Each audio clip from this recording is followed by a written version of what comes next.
All right, we are live, and we're live. All right, guys, so I am here talking to my friend Elijah, who's going to share a little bit about what he's doing now, his college experience, and his high school experience. So, Elijah, introduce yourself, please. So my name is Elijah Heckstall. I'm a teacher in Boston Public Schools. I work at the Dearborn Middle School in Roxbury, and I'm good friends with Mr. Van Houten. It doesn't matter because I'm editing all this, so it doesn't matter. Are you going to prompt me with the questions, or do you want me to no, I'm going to prompt you with the questions. Okay. All right. So Elijah, where did you go to college? I went to college at Trinity in Hartford, Connecticut. Okay, and what did you do there?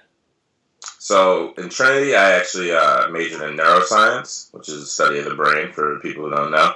And then after Trinity, I moved on to do my master's at Lesley University, which is in Cambridge, right down the road from your school near Porter Square, actually. Mm-hmm. And I did my master's in education and curriculum and instruction before I moved on to do Teach for America, where I'm a teacher now in Boston Public.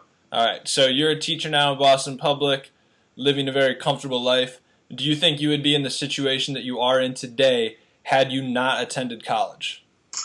Absolutely not. So first and foremost, the fellowship, because I worked while I did my master's, I just didn't do it right away after college and go straight through school. I worked full-time the entire time I was in school, and I couldn't even apply for that job without a college degree. So the jobs that I was looking at, not all of them said in the requirements you have to have at the very minimum a bachelor's degree to even apply for this job. And then in the cases of like where I was obviously applying before I finished school during my senior year, upon starting work, I had to show verification that I got my degree. So there was no opportunity for me to even get paid or even, get selected had I not gone to college. So, I mean, you'd be in a tough spot right now had you not attended college. Most definitely. I don't know where I would be if I hadn't gone to college, and I'm not sure it'd be in a good place. All right, that's fair to say. So what type of things did you do in high school that allowed you to get accepted into a competitive school like Trinity?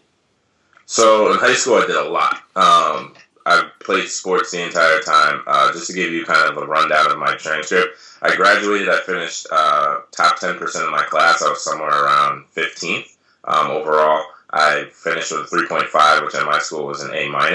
I also played 3 sports the entire time for all 4 years, varsity for most of them. And of those 3 sports, I was captain of 2 of them. So that was just a lot of leadership that the college was looking for. On top of that, I was involved with student council for my entire 4 years and was class president my junior and senior year. I also did a few clubs on top of that when I had a little bit of spare time, and I did a couple of the Model UN and worked for the newspaper as well. So those are like a little bit less. I didn't have leadership roles in those, but I had leadership roles in every single other activity that I did. So it sounds like you had both very good grades and were extremely involved when you were in high school. Would you say that that sort of time commitment and that sort of drive helped prepare you to succeed in college? Absolutely. The number one thing that it helped me with was definitely time management. You cannot succeed in college without that ability. So in high school, I had to balance all these responsibilities. I had to make sure my grades were on point. I was still playing sports, so I had to practice and be in shape for them. And then I had these other clubs that I had to do. I had deadlines to meet. So knowing how to use the time that I had, the free time that I had at home or the time that I had in between practices was essential. That translated when I went to college because I actually I had a lot more free time. So in college, as I'm sure you may have heard or may not have heard, you have classes on a schedule that isn't like a normal school day in high school where you go from 7 in the morning to 2 in the afternoon. You have classes spread out throughout the day, and you pick and choose your schedule. So some days, for example, I didn't even have a class, and some days I would have class pretty much all day. So in that spare time, I would have to do my homework, do my reading, and then also practices because I ran track in college and was an athlete that I had to make sure that I was scheduled in. So management of time was probably the best thing that I learned. Definitely. So for these my students right now who are juniors, what would you suggest to them if they are students who are looking to go to college and looking to be successful? First of all, get involved. Don't just join a bunch of clubs just to do them, but actually get involved with something that you're interested in. Show your interest and become leaders in those positions. So you have to show that you're well-rounded because going to college at this point, honestly, it's a dime a dozen. People are getting college degrees. Everybody's focus is like, let's get to college. And you guys are in a position right now where you're in a pretty good school where you can go to a good college. But if I was in your shoes, then I would be making sure that I was involved, making sure, A, that your grades are on point.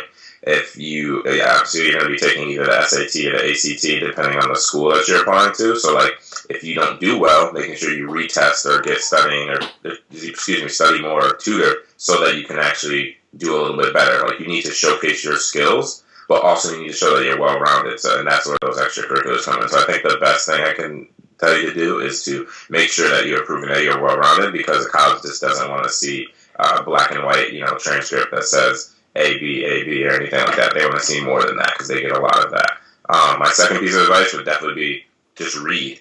In college, a lot of it's put on you to do kind of your own self-learning and learn what type of learner you are. If you're the type of person who constantly goes to the teacher or loves being in class, like that's where you learn most of your information, as opposed to like when you're practicing on your own or doing your homework. That is the type of thing that happens in college. So you're gonna have to learn what type of learner you are. Practice reading, practice studying on your own, so that you can use those skills. Because in college, no one holds your hand. It's just here's the syllabus, here's the assignment, turn it in whenever, and if it's not good enough, it's not good enough. It's true. Just like my BU assignment that recently got handed back to me, where the teacher said, "I can't grade this because it sucks." Did I tell you about that? No. She sent it back to me without a grade and said, "It's not clear to me that you actually read the assignment, so you need to redo this." And then I sent it back to her and said, "I'm not redoing it, just grade it." Like, stop being such a bitch. Oh, my God. All right, well, thanks, man. You killed it, of course.